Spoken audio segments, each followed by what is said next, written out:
على أشرف الأنبياء والمرسلين نبينا محمد وعلى آله وصحابه أجمعين وبعد. قال الله تعالى في القرآن الكريم: أعوذ بالله من الشيطان الرجيم. يرفع الله الذين آمنوا منكم والذين أوتوا العلم درجات والله بما تعملون خبير. وقال النبي صلى الله عليه وسلم: من يرد الله به خيرا يفقهه في الدين. حضرات علماء کرام، خصوصاً ڈائس پر موجود اس ادارے دار عائشہ للبنات کے موقر پرنسپل عالی جناب عبدالرزاق صاحب اور اس ادارے کے علمی روح رواں اور سالار قافلہ فضیلت الشیخ حافظ شمشیر عالم تیمی مدنی حفظہ اللہ، اور اس ادارے کی معلمات فاضلات جو اس وقت ہمارے سامنے موجود ہیں، اور سامعین اور سامعات کے طور پر موجود دیگر حضرات، سب سے پہلے میں اللہ رب العالمین کا شکریہ ادا کرتا ہوں، جس کی توفیق سے آج پہلی مرتبہ اس علاقے میں اور اس ادارے میں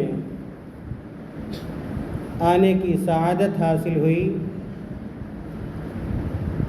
اور پھر اللہ رب العالمین کے بے پایا شکر و احسان کے بعد میں دل کی گہرائی سے شکر گزار ہوں اس ادارے کے بانی، مبانی اور ناظم فضیلت الشیخ فیصل سلفی مدنی حفظہ اللہ کا،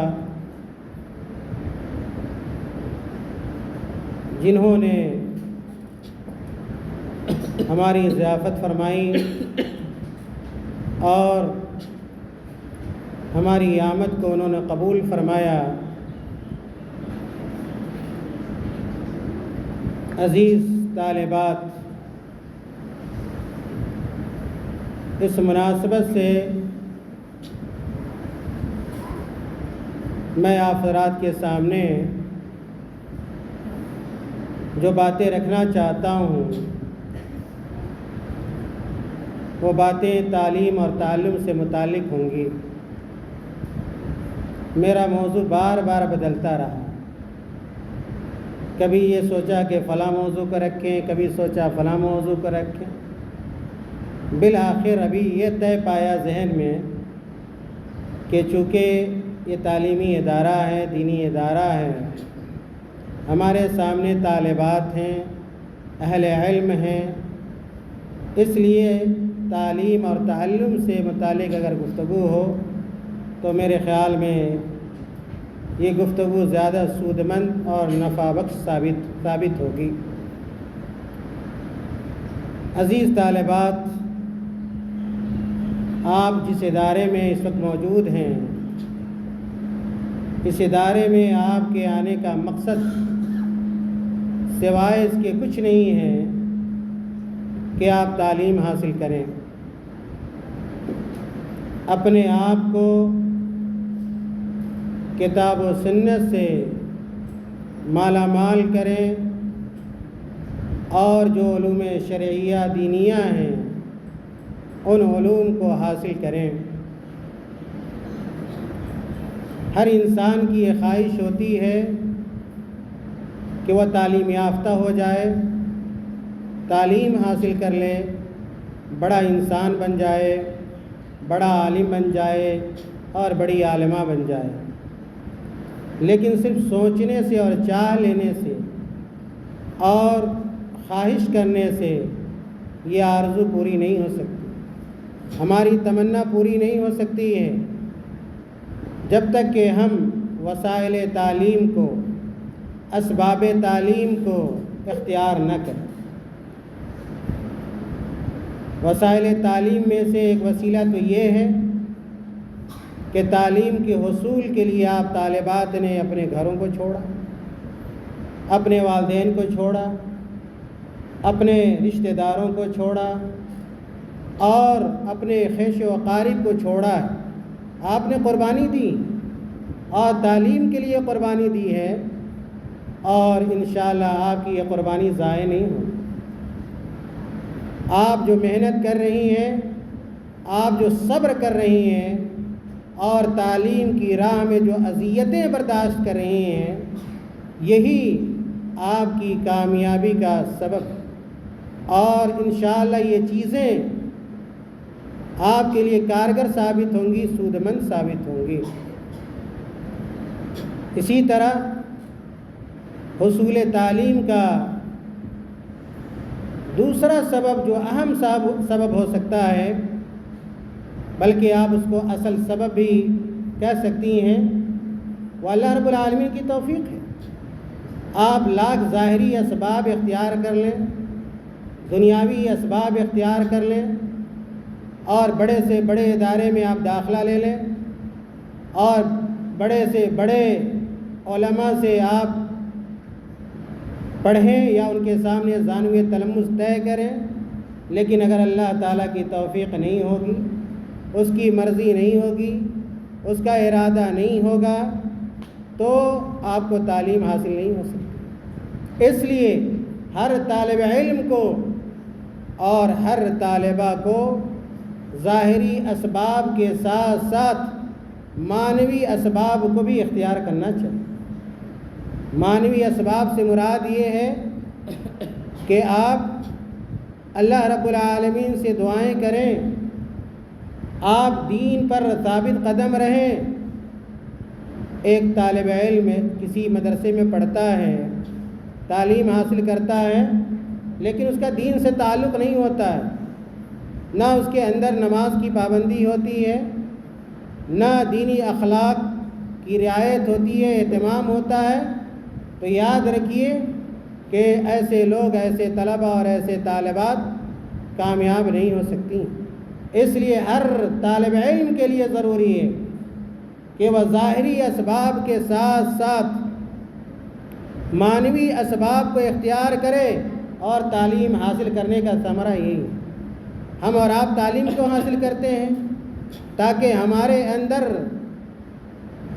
اندر تبدیلی واقع ہو جائے، بدلاؤ آ جائے، ہمارے اندر جو بری خصلتیں ہیں، عادتیں ہیں، وہ دور ہو جائیں اور ان کی جگہ پہ اچھی جو عادتیں ہیں، خصلتیں ہیں، پیدا ہو جائیں۔ اس لیے ہم تعلیم حاصل کرتے ہیں۔ ہم تعلیم حاصل کریں اور ہمارے اندر کوئی بدلاؤ نہ ہو اور کوئی فرق پیدا نہ ہو تو ہمارا تعلیم حاصل کرنا بیکار ہے۔ ایک طالبہ مدرسے میں پڑھتی ہے اور جب تک مدرسے میں رہتی ہے نماز پڑھتی ہے، گھر جاتی ہے نماز نہیں پڑھتی، اس کے پڑھنے سے کیا فائدہ ہے؟ اور ایک طالبہ ہے جو مدرسے میں پڑھتی ہے اور اس کا اخلاق اچھا نہیں ہے، کردار اچھا نہیں ہے، اور اس کی بد اخلاقی کی شکایت اس کے والدین کرتے ہیں، اس کے رشتہ دار کرتے ہیں اور دوسرے رشتہ دار کرتے ہیں، تو پھر بتائیے کہ اس کی تعلیم کا کیا فائدہ ہے؟ تعلیم کا فائدہ آدمی کو محسوس ہونا چاہیے۔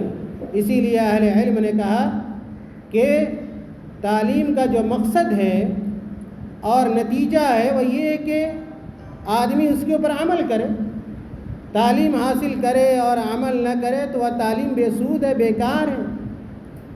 اور تیسرا جو اہم سبب ہو سکتا ہے تحصیل علم کا یا حصول علم کا، جس پر قدر تفصیل سے میں روشنی ڈالنے والا ہوں اور مثالوں کے ذریعے، واقعات کے ذریعے، تاکہ آپ طالبات ان واقعات کو غور سے سنیے اور آپ اپنے اندر بھی عزم پیدا کیجئے، ارادہ پیدا کیجئے، شوق پیدا کیجئے، لگن پیدا کیجئے، تاکہ آپ بھی اسی طرح بڑی عالمہ بنیں اور جس طرح ہمارے اسلاف نے بڑی محنت کر کے بڑے بڑے عالم دین بنے۔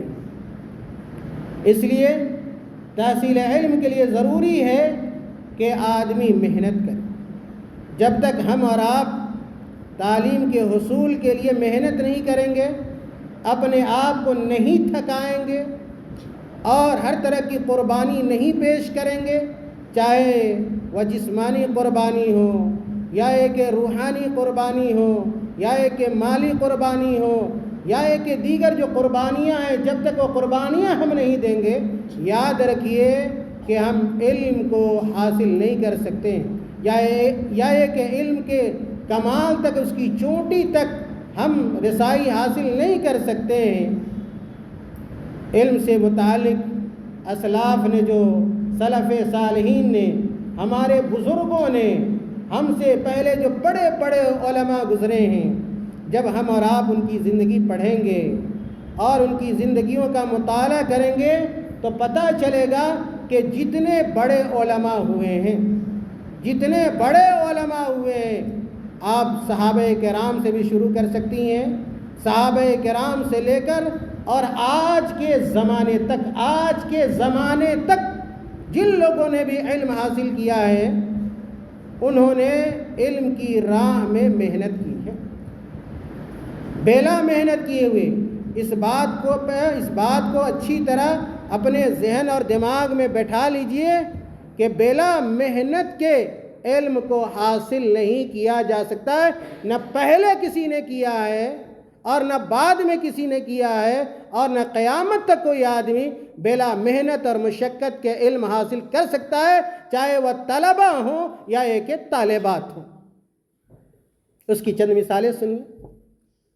حضرت عبداللہ ابن عباس رضی اللہ تعالیٰ عنہما بہت بڑے صحابی گزرے، حضرت عبداللہ ابن عباس رضی اللہ تعالیٰ عنہما یہ رسول اللہ صلی اللہ علیہ وسلم کے خاندان سے تعلق رکھتے ہیں، بلکہ یہ کہا جائے، آپ طالبات جانتی ہوں گی کہ حضرت عباس رضی اللہ تعالیٰ عنہ رسول اللہ صلی اللہ علیہ وسلم کے چچا تھے اور دودھ شریک بھائی بھی تھے۔ انہی کے بیٹے عبداللہ ہیں، عبداللہ ابن عباس رضی اللہ تعالیٰ عنہما، اور حضرت عبداللہ ابن عباس رضی اللہ تعالیٰ عنہما بہت بڑے عالم دین تھے، بلکہ یہ امام المفسرین تھے، قرآنی علوم کے بہت بڑے ماہر تھے اور اس کے جملہ علوم و فنون میں بڑی مہارت رکھتے تھے۔ سوال پیدا یہ ہوتا ہے کہ آخر عبداللہ ابن عباس رضی اللہ تعالیٰ عنہما نے اتنی مہارت کیسے حاصل کی؟ کیا سو کر انہوں نے حاصل کی؟ گھوم پھر کر حاصل کی؟ کھانے پینے میں اپنے وقت کو بہت زیادہ وقت کو ضائع کر کے انہوں نے علم حاصل کیا؟ نہیں، بلکہ ان کے بارے میں آتا ہے عبداللہ ابن عباس رضی اللہ تعالیٰ عنہما کے بارے میں کہ بڑی محنت سے علم حاصل کرتے تھے، عین دوپہر کا وقت ہوتا تھا، اور آپ کو پتہ ہے کہ جزیرۃ العرب میں یعنی سعودی عرب کے اندر آج بھی بڑی گرمی ہوتی ہے، خاص طور سے دوپہر میں نکلنا بہت آسان نہیں ہوتا، چلچلاتی ہوئی دھوپ ہوتی ہے، وہاں ریت ہی ریت ہے، پہاڑ ہی پہاڑ ہے، ہریالی بالکل نہ کے برابر ہے، بارش بہت کم ہوتی ہے، اور ایسی جگہوں پہ گرمی بہت پڑتی ہے۔ یہ گرمی وہاں کی گرمی کے مقابلے میں کچھ نہیں ہے، اور کوئی مقابلہ نہیں ہو سکتا وہاں جو گرمی پڑتی۔ اللہ کے اس زمانے میں تو بہت ساری سہولیات ہو گئی، بہت ساری سہولیات ہیں، یہ پنکھے ہیں، یہ بجلی ہے، یہ کولر ہے، یہ اے سی ہے، یہ ساری سہولیات ہیں وہاں بھی، سعودی عرب کے اندر بھی، لیکن پرانے زمانے میں کوئی سہولت نہیں تھی۔ ایسے وقت میں کان کھول کر سنیں اور عبرت و سبق حاصل کریں، ایسے وقتوں میں، دوپہر کے وقتوں میں حضرت عبداللہ ابن عباس رضی اللہ تعالیٰ عنہما جو بڑے بڑے صحابہ ہیں ان کے گھر جایا کرتے تھے۔ اس زمانے میں پڑھنے کا یہی طریقہ تھا، اور آج سے 100 سال پہلے بھی بر صغیر کے اندر، خود اس ہندوستان کے اندر یہ جو نظام ہے، کلاسوں کا نظام کہ اساتذہ آئیں کلاسوں میں پڑھائی، یہ نظام نہیں تھا، بلکہ طلبہ اساتذہ کے کمروں میں جاتے تھے اور وہاں جا کر تعلیم حاصل کرتے تھے۔ بعد میں جب سہولیات پیدا ہوئیں تو کلاسوں کا نظم کیا گیا، کلاس رومز بنائے گئے، اور پھر گھنٹیوں کے اعتبار سے اساتذہ جاتے ہیں، معلمات جاتی ہیں اور پڑھاتی۔ پرانے زمانے میں یہ طریقہ رائج نہیں تھا۔ خیر، دوپہر عین گرمی کے وقت میں، دوپہر کے وقت میں حضرت عبداللہ ابن عباس رضی اللہ تعالی عنہما بڑے بڑے صحابہ کے گھروں میں جاتے تھے، اور جب دوپہر کا وقت ہوتا ہے، کھانے کے بعد آدمی کیا ہے، تھوڑا آرام کرتا ہے، قیلولہ کرتا ہے بس، بلکہ ان کے تعلق سے آتا ہے کہ ابی ابن کعب رضی اللہ تعالیٰ عنہ، یہ بھی بہت بڑے صحابی ہیں، ابی ابن کعب، اور یہ ابی ابن کعب حضرت عبداللہ ابن عباس رضی اللہ تعالیٰ عنہما کے استاد ہیں۔ کہتے ہیں عبداللہ ابن عباس کہ میں ان کے گھر جایا کرتا تھا، کبھی کبھار جب جاتا تو یہ قیلولہ کر رہے ہوتے، یعنی دوپہر کے بعد آرام کر رہے ہوتے۔ تو حضرت عبداللہ ابن عباس یہ نہیں کہ گئے اور دیکھا کہ اگر استاد آرام کر رہے ہیں تو فوراً کہے، موقع کو غنیمت سمجھا اور وہاں سے نکل بھاگے۔ آج ایسا ہی ہوتا ہے نا کہ بچیاں یا بچے گئے کلاس میں، دیکھا کہ استاد نہیں ہے تو وہاں سے پھر کیا ہے، نکل بھاگے، یا ہے کہ اپنی گفتگو میں مشغول ہو گئے۔ نہیں، عبداللہ ابن عباس رضی اللہ تعالیٰ عنہما وہیں زمین پر لیٹ جاتے تھے، زمین پر لیٹ جاتے تھے۔ اگر آج کوئی ادارہ ہو، یا ہے کہ یہ فرض کر لیجئے کہ اگر ادارے کو کوئی مجبوری ہو گئی اور اگر ادارے کے پاس چوکی کا انتظام نہیں ہے، بستر کا انتظام نہیں ہے، اگر طالبات کو کہا جائے، طلبہ کو کہا جائے کہ آپ زمین پہ سوئیے، کوئی تیار نہیں ہو۔ دوسرے دن کیا ہے، طالبات وہاں سے بھاگ نکلیں گی، کسی اور ادارے میں چل جائیں گے۔ نہیں، اس طرح علم حاصل نہیں ہوتا ہے۔ سردی اور گرمی کو برداشت کرنا پڑتا ہے، مشکلات کو جھیلنا پڑتا ہے، کبھی کھانے کی پریشانی ہو سکتی ہے، کبھی سونے کی پریشانی ہو سکتی ہے، کبھی کسی اور طرح کی پریشانی ہو سکتی ہے، لیکن ایک طالب علم تمام پریشانیوں کو کھندہ پیشانی کے ساتھ برداشت کرتا ہے، ان پریشانیوں پہ صبر کرتا ہے، تب جا کے اس کو علم حاصل ہوتا ہے۔ عبداللہ ابن عباس رضی اللہ تعالیٰ عنہ لیٹ جاتے تھے، زمین پہ سو جاتے تھے، اور وہاں بڑی تیز ہوائیں چلتی ہیں، آج بھی چلتی ہیں، اور میں نے بتایا کہ ریت ہی ریت ہے وہاں، اور جب ہوا چلتی ہے تو وہاں وہ ریت کیا ہے، اڑ اڑ کر حضرت عبداللہ ابن عباس رضی اللہ تعالیٰ عنہ کے رخسار پہ پڑتا، ان کے چہرے پہ گرد و غبار سے وہ اڑ جاتے تھے، گرد و غبار ان کے چہرے پہ پڑتا تھا۔ اور کون تھے؟ اتنے عظیم خاندان سے تعلق رکھنے والے، اہل بیت سے تعلق رکھنے والے، اللہ کے رسول صلی اللہ علیہ وسلم کے چچا زاد بھائی تھے، لیکن انہوں نے بچپنے میں اس محنت سے علم حاصل کیا۔ حالانکہ کہتے ہیں کہ اگر میں کہیں جاتا تھا، اگر ان کو یہ بتایا جاتا کہ عبداللہ ابن عباس آئے ہوئے ہیں تو لوگ کیا ہے، فوراً چلے آتے، لیکن نہیں اٹھاتے تھے، نہیں، اور انتظار کرتے تھے۔ یہ ادب کا طریقہ ہے، یہ ادب کا طریقہ ہے کہ استاد کا احترام کیا جائے، استاد کی عزت کی جائے، اور اگر استاد مشغول ہے کسی کام میں تو اس کی مشغولیت کے ختم ہونے کا انتظار کیا جائے۔ یہ طالب علم کے آداب میں سے۔ خیر، یہ اس طرح محنت سے عبداللہ ابن عباس رضی اللہ تعالیٰ عنہ نے تعلیم حاصل کیا، تب جا کے وہ امام المفسرین بنے۔ اللہ کے نبی صلی اللہ علیہ وسلم نے ان کے لیے خاص دعا کی تھی، خاص دعا کی تھی۔ ایک اور واقعہ انہی سے متعلق بیان کرتا ہوں، طالبات کے لیے غور سے سنیں اور اپنے اندر ہمت پیدا کریں، اپنے اندر ہمت پیدا کریں، شوق پیدا کریں، اور ہر طالب علم کو باہمت ہونا چاہیے، ہر طالب علم کو باہمت ہونا چاہیے۔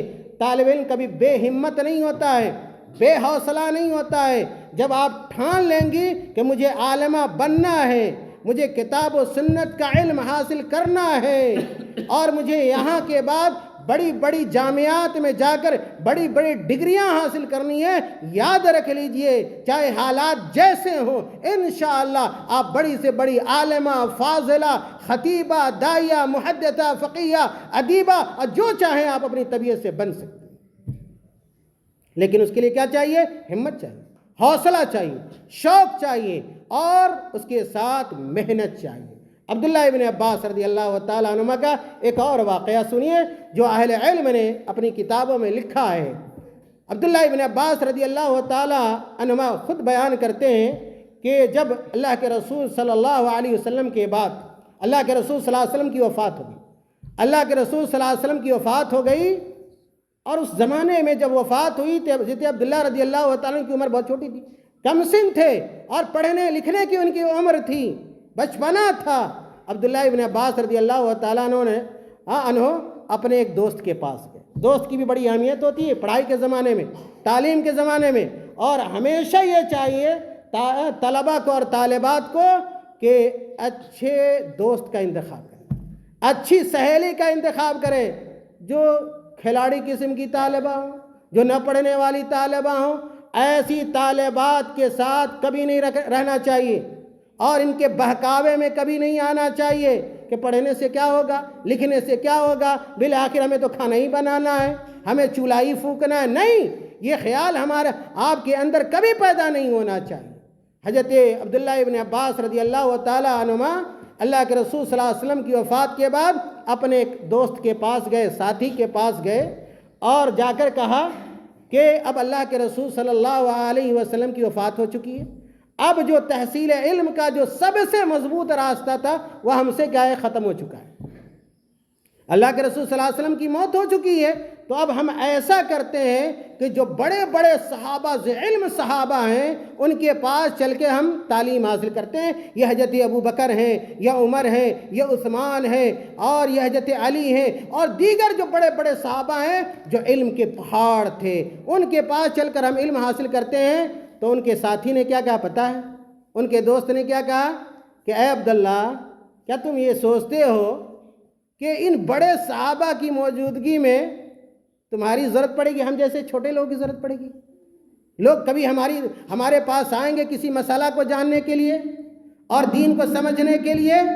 وہ یہ ایسی بات تھی جو ہمت کو پست کرنے والی بات تھی، ہمت کو توڑنے والی بات تھی۔ لیکن سنیے، حضرت عبداللہ ابن عباس رضی اللہ تعالیٰ عنہ نے اپنے ساتھی کی اس بات کو نہیں مانا، اور کہا کہ ٹھیک ہے آپ جاؤ نہ جاؤ، اگر آپ بڑے صحابہ کے پاس جا کر علم حاصل کرنا نہیں چاہتے تو یہ تمہاری مرضی ہے، یہ تمہارا معاملہ ہے، لیکن میں تو جاؤں گا اور بڑے بڑے صحابہ کے پاس جو دین کا علم ہے، شریعت کا علم ہے، قرآن کا علم ہے، اللہ کے نبی کی حدیث کا علم ہے، میں جا کر اس علم کو حاصل کروں گا۔ چنانچہ حضرت عبداللہ ابن عباس رضی اللہ تعالی عنہما اپنے علمی سفر کو جاری رکھا اور جاتے رہے، صحابہ کے پاس علم حاصل کرتے رہے، اور تمام تر سختیوں کو، کٹھنائیوں کو برداشت کرتے رہے، یہاں تک کہ ایک وقت آیا کہ حضرت عبداللہ ابن عباس رضی اللہ تعالیٰ عنہ کا شمار بڑے علماء میں، بڑے صحابہ علماء میں ان کا شمار ہونے لگا۔ اور ایک دن عبداللہ ابن عباس رضی اللہ تعالیٰ عنہ ایک علمی مجلس میں بیٹھ کر درس دے رہے تھے، پڑھا رہے تھے، بڑے بڑے صحابہ ان کے درس میں بیٹھے ہوئے تھے، اور ان کا وہ دوست بھی تھا جس نے کہا تھا کہ کیا ان لوگوں کی موجودگی میں کبھی ہماری ضرورت پڑے گی، اور وہ حضرت عبداللہ ابن عباس کے ساتھ نہیں گئے، علم حاصل نہیں کیا۔ اس موقع سے ان کے ساتھی نے کہا کہ کان ھذا الفتى اعقل منی، کہا اس کے حضرت عبداللہ ابن عباس رضی اللہ تعالیٰ عنہ کے دوست نے کہ یہ جو نوجوان تھا یہ مجھ سے زیادہ عقل مند تھا، اس نے علم حاصل کیا، اس نے سردی گرمی کو برداشت کیا، پریشانی کو برداشت کیا۔ آج دیکھیے کہ یہ بڑا عالم دین اور قرآن کا ماہر، حدیث کا ماہر بنا ہوا ہے، اور تا حد نگاہ اس کی مجلس میں لوگ جمع ہیں اور اس کے درس کو سن رہے ہیں۔ عزیز طالبات، میں اس واقعے کے ذریعے یہ کہنا چاہتا ہوں کہ آپ محنت کریں، آپ باہمت بنے، آپ کے اندر شوق علم ہونا چاہیے، اور جب آپ کے اندر شوق پیدا ہو جائے گا کسی کو کچھ کہنے کی ضرورت نہیں، نہ ذمہ داروں کو کچھ کہنے کی ضرورت ہوگی، نہ معلمات کو بہت زیادہ پریشان ہونے کی ضرورت پڑے گی، اس لیے کہ آپ کے اندر شوق ہوگا۔ یہ شوق علم نہ آپ کو سونے دے گا، یہ شوق علم نہ آپ کو سونے دے گا۔ جب سونے جائیے گا تو شوق علم آپ کو جگائے گا، آپ کو اٹھائے گا اور کہے گا یہ شوق کہ بہت سو لیا، اب جگ جاؤ، فلاں کتاب پڑھنی ہے، فلاں سبق کو یاد کرنا ہے، فلاں الفاظ یاد کرنے ہیں، فلاں جملے یاد کرنے ہیں، فلاں ترجمہ بنانا ہے، اور فلاں نص کو یاد کرنا ہے، وہ حدیثیں یاد کرنی ہیں، وہ صورتیں یاد کرنی ہیں۔ یہ سب کوئی اور نہیں کہے گا، یہ آپ کے اندر کا آپ کا شوق کہے گا، یہ جذبہ کہے گا، اور جب شوق پیدا ہو جائے گا یہ شوق آپ کو کھانے بھی نہیں دے گا۔ جب آپ کھانے میں مشغول ہوئیے گا یہ شوق کہے گا کہ اتنا وقت لگانا کھانے میں بہتر نہیں ہے۔ ہاں واقعات ہیں، لیکن وقت اجازت نہیں دیتا کہ بعض سلف وہ بھی تھے جو کبھی سخت چیز نہیں کھاتے تھے، سخت چیز نہیں کھاتے تھے۔ کیوں؟ اس لیے کہ سخت چیز کھانے میں، روٹی کھانے میں، اگر آپ چاول کھائیے تو جلدی کھا لیجئے گا، اس کو زیادہ چبانے کی ضرورت نہیں ہے، لیکن اگر آپ روٹی کھائیے گا، جب آپ گوشت کھائیے گا تو آپ کو چبانے میں کیا لگے گا؟ وقت لگے گا۔ اتنا وقت بھی ہمارے اسلاف کھانے پینے کو نہیں دیتے تھے، لیکن آج بہت سارے مدرسوں میں بہت سارے بچوں، بہت ساری بچیوں کا وقت زیادہ سے زیادہ کھانے پینے میں گزرتا ہے، کھانا پکانے میں گزر رہا ہے، کھانا کھانے میں گزر رہا ہے، انواع و اقسام کی چیزیں جمع کی جا رہی ہیں، تب جا کے دسترخوان سج رہا ہے، اور اس کے بعد کھانا تناول کیا جا رہا ہے۔ نہیں، ایسا نہیں ہونا چاہیے۔ طالب علمی کے زمانے میں آدمی کو بقدر کفاف کھانے پینے اور زندگی گزارنا چاہیے۔ خیر، یہ حضرت عبداللہ ابن عباس رضی اللہ تعالی عنہما تھے۔ حضرت ابو ہریرہ رضی اللہ تعالی عنہ کا نام ضرور سنا ہوگا آپ لوگوں نے۔ حضرت ابو ہریرہ رضی اللہ تعالی عنہ بہت بڑے صحابی ہیں، اور آپ کے اساتذہ نے ضرور بتایا ہوگا، معلمات نے، کہ حضرت ابو ہریرہ رضی اللہ تعالیٰ عنہ وہ صحابی ہیں جنہوں نے اللہ کے رسول صلی اللہ علیہ وسلم کی حدیث کو سب سے زیادہ روایت کیا ہے، سب سے زیادہ روایت کیا ہے۔ اتنی روایتیں کسی اور صحابی سے نہیں ہیں، اور خود حضرت ابو ہریرہ رضی اللہ تعالیٰ عنہ نے کہا کہ لوگ مجھے یہ کہتے ہیں کہ ابو ہریرہ بہت ساری حدیثیں روایت کرتا ہے، بیان کرتا ہے، اتنی حدیثیں کوئی اور صحابی روایت نہیں کرتا۔ تو حضرت عبداللہ ابن عباس حضرت ابو ہریرہ رضی اللہ تعالیٰ عنہ نے خود اس کا جواب دیا، کہا کہ یہ جو انصاری صحابہ ہیں، یہ فلاں فلاں جو صحابی ہیں، یہ مختلف کاموں سے جڑے ہوئے تھے، کوئی تجارت کرتا تھا، کوئی کچھ کرتا تھا، کوئی کچھ کرتا تھا، لیکن میں صفہ میں بیٹھ کر اللہ کے رسول صلی اللہ علیہ وسلم کی ہم نشینی اختیار کر کے، اللہ کے نبی صلی اللہ علیہ وسلم کا شاگرد خاص بن کے، اللہ کے نبی صلی اللہ علیہ وسلم کی مجلسوں میں جا کر ان سے ان کی حدیثیں سنا کرتا تھا، اور ان حدیثوں کو یاد کیا کرتا تھا۔ یہ کون تھے؟ حضرت ابو ہریرہ تھے۔ یہ جو علم حاصل ہوا ان کو حدیث کا علم، اور حدیث کے جو امام بنے اور محدث عظیم بنے، وہ ویسے ہی نہیں بنے، لیکن ان کی جو اپنی حالت تھی وہ بہت کمزور تھے، مالی اعتبار سے بہت کمزور تھے، اور صفہ میں رہتے ہوئے، یاد رکھیں، صفہ میں رہتے ہوئے کبھی ایسا دن بھی گزرتا تھا کہ ابو ہریرہ کو کھانے کا کوئی سامان نہیں ملتا تھا۔ اگر آج کسی مدرسے میں ایک وقت کھانا نہ بنے کسی وجہ سے تو ہڑتال ہو جاتا ہے اور ہنگامے ہو جاتے ہیں اور فلاں اور چلا ہوتا ہے، گارجین ناراض ہو جائیں گے اور اپنی بیٹی کو اٹھا کر کے دار عائشہ سے لے کر چلے جائیں۔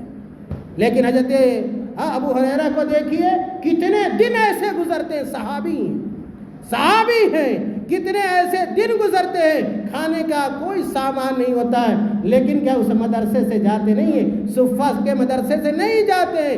کبھی ایسا بھی دیکھا لوگوں نے کہ حضرت ابو ہریرہ رضی اللہ تعالیٰ عنہ اپنے پیٹ پر پتھر باندھے، بے ہوش ہیں، اب بھوک کی وجہ سے نڈھال ہیں، بے ہوش ہیں، لوگ دیکھا تو حضرت ابو ہریرہ کے پیٹ پر پتھر بندھے ہوئے ہیں۔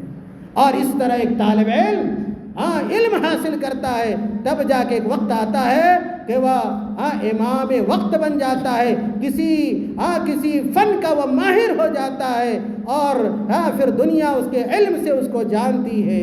یہ حضرت ابو ہریرہ رضی اللہ تعالی عنہ، امام بخاری رحمۃ اللہ علیہ، امام بخاری رحمۃ اللہ علیہ، محمد بن اسماعیل البخاری، نام سنا ہے نا؟ امام بخاری رحمۃ اللہ علیہ، ان کو امیر المومنین فی الحدیث کہا جاتا ہے، امیر المومنین فی الحدیث کہا جاتا ہے۔ اور یہ جو حدیث کے جو امام بنے ایسے ہی نہیں بنے، ایسے ہی نہیں بنے امام بخاری ایسے نہیں ہوئے۔ ان کی زندگی پڑھیے، اپنے اساتذہ معلمات کی زبانی سنیے کہ ان کی زندگی کیا ہے، ان کی سیرت کیا ہے۔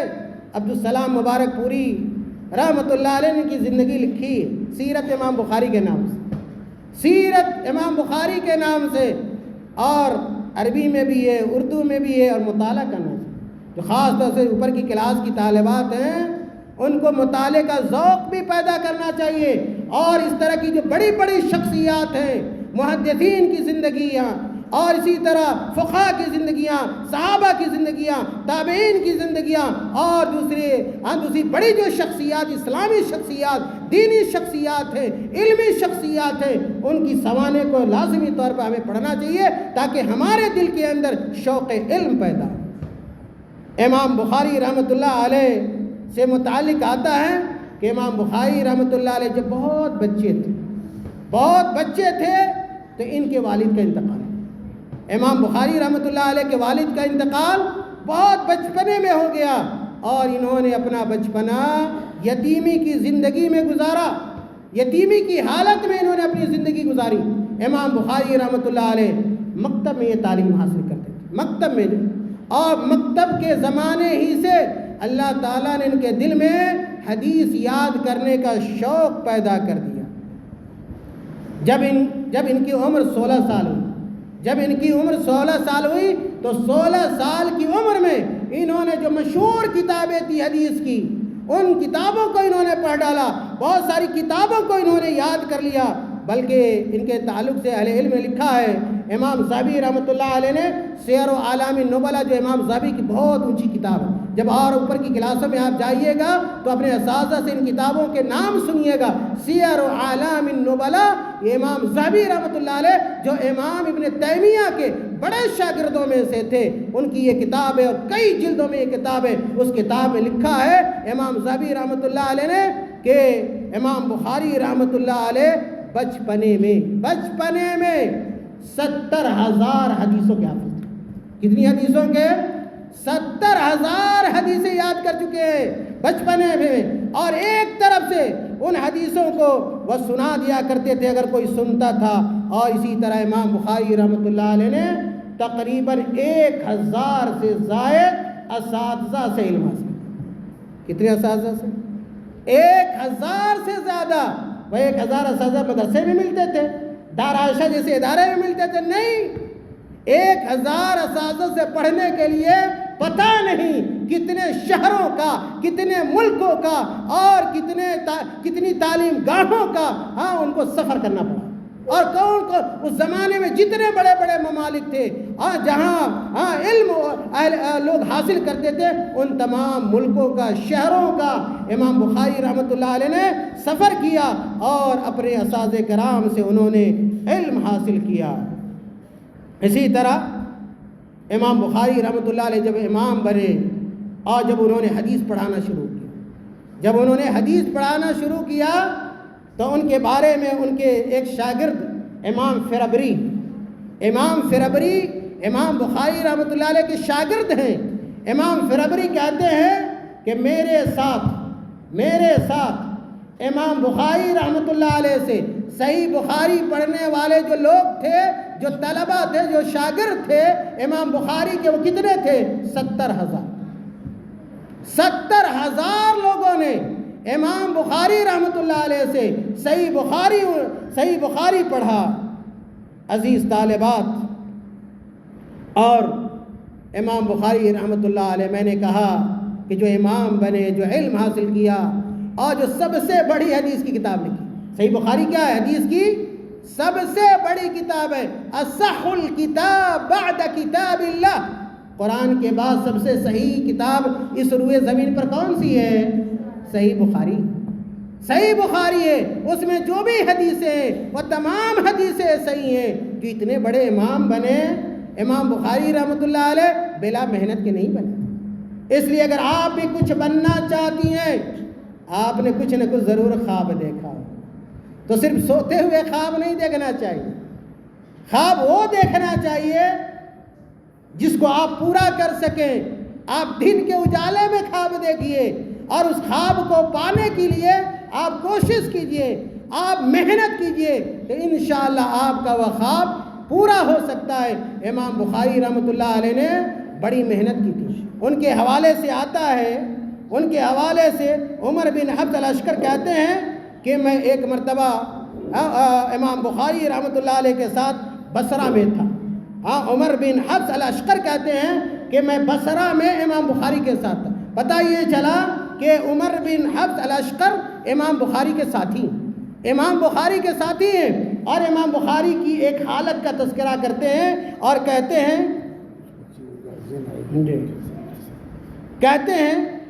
عمر بن حفص العسکر کہتے ہیں کہ کچھ دنوں کے لیے ہم نے یہ دیکھا کہ امام بخاری ہمارے ساتھ نہیں آ رہے.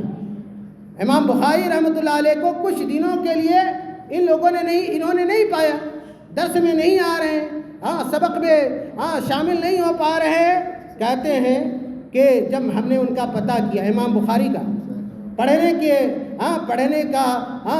کے جو ایام تھے اور طالب علمی کا جو زمانہ تھا، دیکھیں کتنی غربت کا زمانہ تھا، فقر و فاقہ کا زمانہ تھا اور تنگحالی کا زمانہ تھا. اور عام طور پہ ایسے موقع پہ لوگ نہیں پڑھتے. نہیں، آپ صبر کیجئے، آپ پڑھیے.